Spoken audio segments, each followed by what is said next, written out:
Il Veneto è un'eccellenza da tantissimi punti di vista e i veneti sono gente concreta, sceglieranno con la testa, col cuore, in base a quello che Zai e la Lega hanno fatto per loro in questi anni e quindi sarò più presente in altre regioni dove ci sarà più bisogno. Non serve la campagna elettorale, Zai ha già vinto. Matteo Salvini, incontrando il popolo leghista veneto, dà per scontata non solo la candidatura di Zai a governatore veneto, ma anche la sua rielezione. Sono al lavoro per un centrodestra unito, anche se in questa regione la Lega ha tutti i numeri per far bene anche da sola, spiega Salvini, che nel salotto allestito per l'occasione al Teatro Geox di Padova è seduto a fianco al campione di sci Cristian Ghedina. Ghedina avrà i mondiali 2021, le Olimpiadi 2026 e poi Cristian Ghedina che resta lì.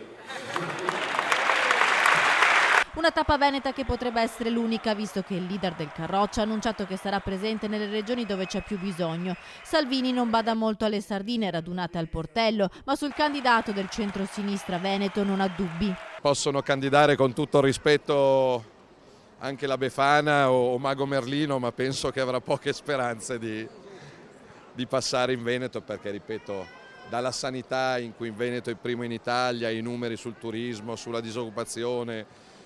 La cosa che mi rende orgoglioso è che è l'unica grande regione che non applica la tassa regionale, il super ticket regionale, quindi queste sono scelte che pagano. La consueta ondata di selfie dopo il dibattito non ferma però anche una riflessione sull'autonomia. Sull'autonomia è passato un anno perso perché per colpa dei 5 Stelle non si è arrivati a una definizione, il PD ovviamente neanche ci pensa.